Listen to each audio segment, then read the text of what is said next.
नमस्कार दोस्तों, कैसे हो आप सब। स्वागत है आप सभी का। दोस्तों, आज मैं आपको एक ऐसे बिजनेस के बारे में बताने वाला हूं। अगर आप इस बिजनेस को चुपके से स्टार्ट कर लेंगे, मेरे भाई चुपके से क्यों बोल रहा हूं, इस बिजनेस को आप चुपके से स्टार्ट कर लीजिए। क्योंकि दोस्तों, जो आपको प्रोडक्ट बनाना है वो 1 रुपए में भी तैयार नहीं होगा मेरे भाई। चलो मैं मान लेता हूं कि 1 रुपए में अगर वो तैयार हो जाता है सामान, दोस्तों कितने रुपए का बिकेगा?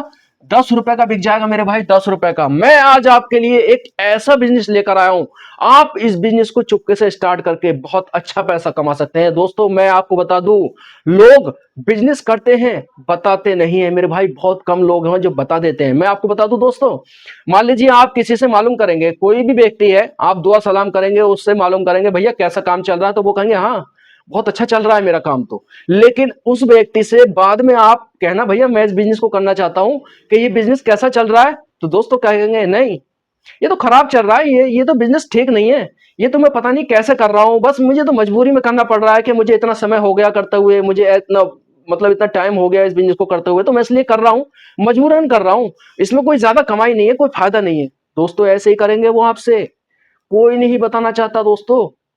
जब आप बिजनेस के पर्पज से अगर उससे पूछेंगे तो वो खराब ही बताएंगे, अरे यार इस बिजनेस में कुछ नहीं रखा। दोस्तों मैं आपको बता दूं, इस बिजनेस को जो लोग कर रहे हैं वो आपसे कतई नहीं कहेंगे कि ये बिजनेस है। मैं आपको बता दूं मेरे भाई, बहुत अच्छा प्रॉफिट इस बिजनेस में लोग कमाते हैं, और बहुत कम कंपटीशन वाला ये बिजनेस होगा। बहुत कम लोग इस बिजनेस को कर रहे हैं दोस्तों। लेकिन मैं आपको बता दूं कि अगर आप बहुत कम पूंजी से बिजनेस स्टार्ट करना चाहते हैं तो आपको कहीं ना कहीं शर्म को दूर करना होगा मेरे भाई, शर्म को दूर करना होगा। देखिए, जो कम पढ़ा लिखा व्यक्ति है, मान लो पांचवी या छठी पास है, उससे हम कहेंगे भैया कोई बिजनेस कर लो, तो वो कोई भी बिजनेस करने के लिए तैयार हो जाएगा, ठीक है, क्योंकि उसे कोई इतनी ज्यादा शर्म नहीं लगेगी। लेकिन अगर मैं 10वीं 12वीं जो मान लीजिए कोई पढ़ा लिखा है 10वीं 12वीं, उससे कहेंगे, ठीक है, तो वो थोड़ा सा झिझक जाएगा, अरे यार पता नहीं लोग मेरे बारे में क्या कहेंगे। और जो ज्यादा पढ़ा लिखा है, और भी ज्यादा हो सकता है, BA MA हो सकता है, उससे कहेंगे भैया कि तू बिजनेस कर ले कोई, तो वो कहेंगे नहीं भैया मैं नहीं कर सकता, क्योंकि लोग मेरे बारे में ऐसे कहेंगे, वो मुंह पर मना कर देंगे। मेरे भाई मैं आपको बता दूं, जो जितना पढ़ा लिखा है उतनी ही ज्यादा उसे शर्म लगती है, उतनी ही ज्यादा शर्म लगती है। दोस्तों मैंने अभी पीछे लगभग 2-3 साल पहले मैंने ऐसे ही ट्राई किया नौकरी के लिए, क्योंकि नौकरी मैं ऑलरेडी छोड़ चुका था, फिर भी मैंने मालूम कर देखा। 3-4 साल हो गए लगभग। तो दोस्तों मैंने जो एक कंपनी में फोन करा, जो कि ठेकेदार थे, वो लगवा रहे थे फैक्ट्री में, तो मैंने उनसे बात करी कि भैया मैं इंटर पास हूँ, कोई अच्छा सा काम बता दो। तो उन्होंने कहा अरे भैया तुम तो इंटर ही पास हो, इस नौकरी में 8-8 हजार 7-7 हजार रुपए में MA वाले BA वाले और कोर्स वाले काम कर रहे हैं, तुम तो सिर्फ 12वीं पास हो। मेरे भाई मैं यकीन मानिए मैं एकदम भुचक्का रह गया। अरे कहने का क्या मतलब है कि दोस्तों शर्म की वजह से इतने पढ़े लिखे लोग नौकरी कर रहे हैं, इसी वजह से दोस्तों, जो जितने पढ़े लिखे होते हैं। मैं आपको बताऊं मेरे भाई, अपॉर्चुनिटी भी आपके सामने ज्यादा है अगर आप ज्यादा पढ़े लिखे हैं। मैं आपको बता दूं मेरे भाई, देखिए मैं अपने पिताजी के बारे में आपको बताता हूं मेरे भाई, MA करे हुए हैं वो, MA करे हुए हैं, और मेरे भाई सब्जी का काम उन्होंने स्टार्ट किया। चाहते तो वे इधर जा सकते थे, लेकिन सब्जी का काम स्टार्ट किया, और आज बहुत अच्छा कारोबार है मेरे भाई। और आप कहेंगे कि पिताजी की तारीफ करो, नहीं, मैं भी आपके सामने हूं दोस्तों, मैं उदाहरण हूं, मैं उनसे ही सीख रहा हूं। वो मेरे लिए प्रेरणादायक है मेरे भाई, मैंने अपने पिताजी से सीखा है ये सब कुछ, समझ रहे हैं। मैं अगर मुझे ऐसा लगता ना कि मैं कहीं ना कहीं दोस्तों, यकीन मानिए मैं सीखा हूं ना, तो मैं और लोगों से सीखा ही हूं। मैंने जो है दोस्तों एब्जॉर्ब किया कि देखो मेरे पिताजी क्या कर रहे हैं, तो इसी तरीके से दोस्तों मैंने नौकरी छोड़कर आइसक्रीम की ठेली लगाई थी दोस्तों, आइसक्रीम की ठेली, फिर पेस्ट्री, फिर मैंने ऐसे काम किए मेरे भाई, और आज मैं आपके सामने खड़ा हूं। कहीं ना कहीं तो पढ़े लिखे की जरूरत है ना इसमें दोस्तों। तो मुझे यकीन है कि आगे भी मेरी पढ़ाई लिखाई काम में आएगी। तो मेरे भाई आप कोई भी देख रहे हैं, चाहे आप बिना पढ़े लिखे हैं, कम पढ़े लिखे हैं, या बहुत पढ़े लिखे हैं, मेरे भाई इस बिजनेस को स्टार्ट करके बहुत अच्छा पैसा कमा सकते हैं। अभी आप कहेंगे भैया जल्दी बताइए, मैं आपको जल्दी बताता हूँ, नहीं तो आप कहेंगे भैया कैसी बातें कर रहे हैं कि टाइम बर्बाद कर रहे हैं। मेरी बात ध्यान से सुनिए मेरे भाई, क्योंकि ये बातें बतानी जरूरी होती है लोगों को। देखिए बहुत से जो है ना, वो डिमोटिवेट रहता है कि हम नहीं कर सकते, बहुत कम पूंजी से बिजनेस स्टार्ट नहीं हो सकता है मेरे भाई, आप सब कुछ कर सकते हैं, लोग कर रहे हैं, उदाहरण है ऐसे, बहुत सारे ऐसे उदाहरण हैं। तो आप इस बिजनेस को करके बहुत अच्छा प्रॉफिट कमा सकते हैं। क्या आपको लेकर आना दोस्तों, और आप इस बिजनेस को किस तरीके से करेंगे वो आपको बताऊंगा। देखिए दोस्तों, आपको जो है क्या लेकर आना है, आपको लेकर आनी है दोस्तों कपास, ठीक है। कपास कितनी लेकर आनी दोस्तों? देखिए, अगर आप लेकर आना चाहें कपास तो आपको 60 रुपए किलो भी मिल जाएगी, 70 रुपए किलो भी मिल जाएगी, लेकिन अच्छी वाली अगर आप कपास लेकर आएंगे वो मिलेगी दोस्तों आपको 80 रुपए केजी। ठीक है, 80 रुपए किलो मिल जाएगी। अब दोस्तों ये कपास जो है वो कितनी लेकर आनी है आपको? इसे रुई बोलते हैं, है ना, जो लिहाफ गद्दों में, है ना, इसमें भरी जाती हैं। तो ये जो दोस्तों आपने देखा होगा मेडिकल पे, जो मेडिकल पे मिल जाती हैं, आपने देखा होगा ना, जैसे कि मान लीजिए किसी की चोट वगैरह आए तो रुई लगाते हैं, तो वो उस कपास बोलते हैं दोस्तों। तो वो कपास जो है वो आपको लेकर आनी है। वो कितनी लेकर आनी है दोस्तों? आपको लेकर आनी है 5 केजी। ठीक है, 5 केजी अगर मैं कपास की बात करूं तो ये कितने की हो जाएगी दोस्तों? 8 पंजे 40, यानी कि कितने की हो गई? 400 रुपए की। ठीक है दोस्तों, अब हम देख लेते हैं, इससे पहले ग्राम में बदल लेते हैं। ये ग्राम 5 किलो जो है दोस्तों ये कितने ग्राम के बराबर होती है? यानी कि 1 किलो जो है वो 1000 ग्राम के बराबर होती है। तो दोस्तों हम जो है 1000 से, ठीक है, गुणा कर देंगे 5 में, तो ये कितना हो जाएगा दोस्तों? 5000 ग्राम। ठीक है, और रुपए कितने हैं? 400 रुपए। ठीक है, तो दोस्तों 400 रुपए की कपास कितने ग्राम हो गई? यानी कि 5000 ग्राम कपास जो है कितने की हो गई? 400 रुपए की। देखिए दोस्तों, मैं आपको बताऊं कि इस बिजनेस में आप अच्छा प्रॉफिट कमा सकते हैं। आपको क्या करना है, यकीन मानिए मेरे भाई, तरीका भी मैं आपको बताऊंगा इस बिजनेस को किस तरीके से करेंगे। तो दोस्तों देखिए, अब हम देख लेते हैं कि इसका आपको क्या करना है। दोस्तों आपको इसका क्या करना है, देखिए सबसे पहले मैं आपको बता दूं आपको क्या और लेकर आना है। आपको लेकर आनी है दोस्तों ट्रांसपेरेंट पन्नी। ठीक है, ट्रांसपेरेंट पन्नी लेकर आनी है आपको, जिसे हम पैकेट बोल सकते हैं, है ना, पैकेजिंग बोल सकते हैं, कुछ भी बोल लीजिए दोस्तों, वो पन्नी आपको लेकर आनी है। ठीक है, अब जो सामान आप इसमें पैक करोगे तो देखिए, चाहे तो ऊपर से फोल्ड वाली लेकर आ सकते हैं, या फिर दोस्तों आप जो है मोमबत्ती की लोसे से चिपका सकते हैं। ठीक है, इस तरीके से पैकेट तैयार कर सकते हैं। बाद में आप जो है पैकेजिंग मशीन ले आना मेरे भाई। अभी दोस्तों सिर्फ आप इस तरीके से पन्नी लाकर इसमें काम कर सकते हैं। ठीक है, सामान भर के जैसे ही आपका काम पूंचा होता चला जाएगा, बाद में आप पैकेजिंग मशीन ले आना। अभी आपको कोई भी मशीन की जरूरत नहीं है दोस्तों। ठीक है, तो अगर हम बात करें दोस्तों कि ये 5000 ग्राम जो कपास है, ठीक है, अब ये एक पैकेट जो मान लीजिए आप जो भरेंगे, इसमें कितने भरेंगे? यानी कि एक पैकेट जो है आपका कितने का तैयार होगा? एक पैकेट वो कितने ग्राम का तैयार होगा दोस्तों? 10 ग्राम का। यानी कि कितने ग्राम का होगा? 10 ग्राम। मैं यहां पे सीधा 10 ग्राम लिख देता हूं। ठीक है, मैंने ग्राम पहले लिख दिया, 10 ग्राम का। ठीक है मेरे भाई, तो अब हम देख लेते हैं कि 5 किलो यानी कि 5000 ग्राम में कितने पैकेट तैयार हो जाएंगे। तो हम क्या करेंगे, 5000 को हम 10 से भाग देंगे, यानी कि ये काट देंगे इससे, तो दोस्तों कितने हो जाते हैं? 500 पैकेट। दोस्तों कितने हो जाते हैं? 500 पैकेट आपके तैयार हो जाएंगे। मैं आपको बता दूं मेरे भाई, बहुत से 10 ग्राम नहीं देते हैं, 10 ग्राम से कम देते हैं। ठीक है, अभी मैंने आपको ये तो बताया नहीं कि इसका करना क्या है। इस कपास का, ये कपास देखिए आपको क्या करना है, आपको ऐसे नहीं भरना है ये पैकेट में। ये पैकेट में कपास आपको ऐसे नहीं भरना है।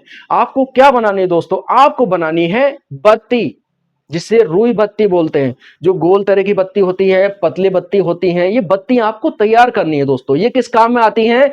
ये आती हैं दोस्तों पूजा के काम में। पूजा यानी कि दोस्तों ये दिए में जलाई जाती है। ये दिए में रखकर इसको जलाया जाता है मेरे भाई, है ना। दिया होता है, उसमें तेल डालते हैं, फिर ये बत्ती डालते हैं, है ना मेरे भाई। ये बहुत ज्यादा बिकती है। इस बिजनेस को करिए, लोग चुपके से कर रहे हैं, बहुत कम लोग बिजनेस को कर रहे हैं और बहुत अच्छा पैसा कमा रहे हैं। अभी आप रुई बत्ती का नाम सुनकर आप वीडियो को स्किप मत कर देना मेरे भाई, आप बाद में खुद ही देख लेना। इस वीडियो के एंड में आप खुद यकीन करेंगे कि हाँ, इस बिजनेस को आप कर सकते हैं। मैं आपको तरीका भी बताऊंगा मेरे भाई, कितना अच्छा प्रॉफिट आप इसमें कमा सकते हैं। दोस्तों अगर मैं बात करूं तो ये जो है दोस्तों 10 ग्राम का एक पैकेट हो गया, तो आपको 500 पैकेट आपके जो है वो तैयार हो गए। अब दोस्तों एक पैकेट जो है वो कितने का बेचना है आपको? एक पैकेट वो कितने रुपए का बेचना है? 10 रुपए का। ठीक है मेरे भाई, 10 रुपए का। तो 500 पैकेट कितने के हो जाएंगे दोस्तों? 500 गुणा 10 यानी कि कितने हो गए दोस्तों? 5000 रुपए मेरे भाई। 5000 रुपए का सामान आपका ये बिकेगा। 5000 रुपए की दोस्तों रुई बत्ती आपकी बिक जाएंगी। लोग जो है 10 ग्राम से भी कम देते हैं। आपको सिर्फ बत्ती बनानी है, गोल वाली बत्ती बनाइए, लंबी वाली बत्ती बनाइए मेरे भाई। आपको मैं बता देता हूं इतना अच्छा में प्रॉफिट है। आप किस तरीके से इस बिजनेस को कर सकते हैं वो मैं आपको कंप्लीट जानकारी दूंगा मेरे भाई। देखिए आपको क्या करना है, किस तरीके से देना है। देखिए दोस्तों, आप चाहे गांव में रहते हैं शहर में रहते हैं, आप देखिए जहां पर धार्मिक स्थान है, जैसे मंदिर वगैरह होते हैं, है ना, मंदिर होते हैं ना, मंदिर में लोग जाते हैं, सुबह सुबह जाते हैं, तो आपको क्या करना है, सुबह सुबह वहां पर जाना है, ठीक है। और वहां पर जो है रुई बत्ती बेचते हैं। देखा वो समय आपने देखा होगा कि ज्यादातर भीड़ रहती है, कहीं पर सोमवार में भीड़ रहती है मंदिर में, कहीं पर मंगल में रहती है ना, और त्योहारों पर भी रहती है। तो ऐसे समय पर आपको जो है मंदिर के सामने खड़ा हो जाना है, ठीक है। अब चाहे कोई भी है, महिला है, पुरुष है, वो पूजा करने जाते हैं, जैसे ही लौट कर आते हैं तो उन्हें आप जो है पैकेट दे देना। इस तरीके से बेच सकते हैं। चाहे दोस्तों दुकान पर दे सकते हैं, जनरल स्टोर पे दे सकते हैं, दुकानों पर भी बेच सकते हैं। देखिए डायरेक्ट आप अगर कस्टमर को देंगे तो ये 5,000 रुपए का सामान आपका बिक जाएगा मेरे भाई। कितने का बिकेगा? 5,000 रुपए का। और दोस्तों देखिए, मान लीजिए आप हैं, ठीक है, यहां पे आप हो गए, यहां पर नीचे दुकानदार हो गए, और यहां पर दोस्तों ग्राहक, ठीक है, ये ग्राहक हो गए। तो दोस्तों देखिए, अगर आप ये देंगे, कितने की देंगे दोस्तों, इन्हें देंगे ये बत्ती दुकानदार को, कहीं पर भी, चाहे वो जनरल स्टोर वाले हों, चाहे दोस्तों वो परचून किराना वाले हों, है ना, जो पूजा का सामान बेचते हैं, चाहे उन्हें दे सकते हैं, ठीक है। उन्हें किस हिसाब से देंगे दोस्तों, एक पैकेट जो देंगे आप, एक पैकेट मैं यहां पर लिख देता हूं, एक पैकेट, ठीक है, कितने का देंगे दोस्तों, 7 रुपए का। एक पैकेट अगर 7 रुपए का आप देंगे तो 500 पैकेट कितने के हो जाएंगे दोस्तों, हम गुणा करके देख लेते हैं, ठीक है। तो 500 और गुणा 7, यानी कि दोस्तों ये कितने के हो जाते हैं, 3500। यानी कि दोस्तों 3500 रुपए का आप देंगे, यानी कि कितने का देंगे, 3500 रुपए का, ठीक है। यानी कि 7 रुपए का एक पैकेट आप देंगे, वो 10 रुपए का बेचेंगे, 3 रुपए का उन्हें प्रॉफिट हो जाएगा, वो ग्राहक को देंगे। और डायरेक्ट आप ग्राहक को देंगे तो सीधा कितने का देंगे, 10 रुपए का देंगे, यानी कि दोस्तों आपको और भी ज्यादा प्रॉफिट हो जाएगा। सीधा ग्राहक को देंगे तो 10 रुपए का देंगे, दुकानदार को देंगे तो 3 रुपए कम, यानी कि 7 रुपए का देंगे मेरे भाई। आप कहां पर दे सकते हैं, मैंने भी आपको बताया है, आपको धार्मिक स्थानों पर जाना है। लोगों को जैसे पता लग जाएगा ना मेरे भाई, आपके घर तक आएंगे खरीदने के लिए, आपके घर तक खरीदने के लिए आएंगे। बस थोड़ी सी मेहनत ये करनी है कि आपको जो है बत्ती बनानी है, ठीक है, आपको जो गोल वाली बनानी है। नहीं जानते, यूट्यूब से देख लीजिए कि रुई बत्ती कैसे बनती है मेरे भाई, सब कुछ है, बहुत आसानी से सीख जाएंगे, और ये बहुत आसान है बनाना, ठीक है। तो आप इसे बनाकर मेरे भाई और पैकेट में पैक कर कर बेचिए। बहुत सारे मंदिर हैं, वहां पर बेचिए। बहुत से जो दुकानदार ऐसे हैं, आपने देखा होगा, जो मंदिर के पास में दुकानदार होते हैं ना, जो ये सामान बेचते हैं, धार्मिक सामान बेचते हैं, उनको रखवा दीजिए। वो हो सकता है आपसे कहें, भैया जब ये सामान आपका बिक जाएगा, जब मैं पैसे दे दूंगा, तो कोई बात नहीं, दे दीजिए मेरे भाई, कोई ऐसी आपकी बेईमानी नहीं करेगा, क्योंकि धार्मिक स्थान है, ठीक है, मंदिर वगैरह है, तो वहां पर कोई ऐसा ही नहीं है आपके साथ में, आपसे मान लीजिए सामान वाले का पैसे नहीं देगा, नहीं मेरे भाई। अगर आप ऐसे ही कहीं और चले जाते हैं ना, तब भी पैसे हर व्यक्ति दे देता है, ठीक है। क्योंकि दोस्तों उनकी रेस्पेक्ट खुद की होती है, ऐसा नहीं, कोई नहीं चाहेगा कि भाई हमारी कोई आए और हमारी बेइज्जती करे, नहीं मेरे भाई, वो इजीली आपको पैसे दे देंगे, ठीक है। तो इस तरीके से रखवा सकते हैं, अलग अलग दुकानों पर रखवा सकते हैं, परचून की किराने की दुकान पर दे सकते हैं, या कहीं भी मार्केट में आप दे सकते हैं दोस्तों, जो इस सामान को बेचते हैं, ठीक है। तो इस तरीके से बेचेंगे दोस्तों, इस काम को करेंगे तो अच्छा प्रॉफिट आप कमा लेंगे, यकीनन इस बिजनेस को करके आप अच्छा प्रॉफिट कमा लेंगे। लेकिन दोस्तों सपना, आपको थोड़ा सा सपना देखना होगा, क्योंकि दोस्तों सपना जो होता है ना, इंसान को हमेशा मोटिवेट रखना होता है, मोटिवेट रखता है सपना। सपना किस तरीके का देखना है दोस्तों, आपको भला करने का देखना है, भला करने का। क्योंकि दोस्तों जब हम लोगों का भला करते हैं, भला भला भला भला भला बोलिए, भला भला भला, तो क्या होगा, लाभ लाभ निकलेगा आपके मुंह से। जब जितना आप भला करेंगे उतना ही आपका लाभ होगा, उतनी ही प्रकृति ब्रह्मांड आपको देगा मेरे भाई। तो आप वैल्यू एड करने के बारे में सोचिए, ठीक है मेरे भाई। तो आप जितना सोचेंगे, मोटिवेट तभी रहता है जब हम लोगों के लिए भला सोचते हैं। अब देखिए दोस्तों, किसी का गोल होता है कि मुझे गाड़ी चाहिए, घर चाहिए, अच्छा मोबाइल चाहिए। अगर इस तरीके का सपना होगा ना दोस्तों, तो क्या होगा, वो टारगेट होगा उनका, क्या यानी कि गोल कौन सा है उनका अचीव करने का, गाड़ी, मोबाइल, घर।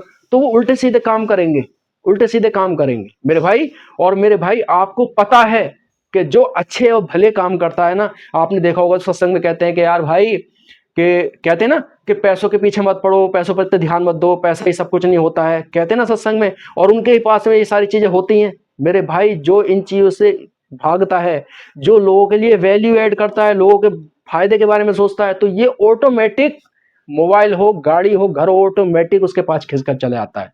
फिर लोग कहते हैं अरे यार भैया ये तो मना करते हैं, उनके पास तो खुद के पास ही चीजें हैं, क्या करें। अरे भाई वो उनके काम ही इतने अच्छे हैं, क्या करें वो, क्योंकि ये चीजें खुद ऑटोमेटिक उनके साथ में आती है। तो मेरे भाई आप लोगों के वैल्यू ऐड कीजिए। सपने की ताकत जो होती है ना बहुत अच्छी होती है मेरे भाई। सपना जो है ना, सपना जो है आपसे मेहनत करवाता है, आपसे काम करवाता है मेरे भाई। एक महिला होती है ना, महिला एक बेबी को जन्म देते समय दोस्तों 12 डेसिबल तक का दर्द सहन कर लेती है। 12 डेसिबल मेरे भाई। एक पुरुष है ना 4 डेसिबल तक का दर्द नहीं सहन कर सकता बिना सपने के, कोई भी है मेरे भाई। 12 डेसिबल मालूम है कौन सा सपना होता है, उसे पता है कि एक बेबी आएगा और एक खुशी का माहौल होगा और ऐसे होगा, मतलब आगे तक की खुशी सोच लेती है। एक सपना होता है मेरे भाई, और वो सपना जो है दोस्तों एक दर्द से निकाल देता है, इतने गहरे दर्द से निकाल देता है, 12 डेसिबल तक का दर्द सहन कर लेती है। तो इसी वजह से मैं कह रहा हूं अगर सपना देखेंगे तो आपके काम करने की भी आपको इच्छा जगेगी। तो मेरे भाई इस बिजनेस को करके आप अच्छा प्रॉफिट कमा सकते हैं। वीडियो अच्छी लगी हो वीडियो को लाइक कर देना। मिलूंगा आपसे अगली वीडियो में, तब तक के लिए जय हिंद जय भारत।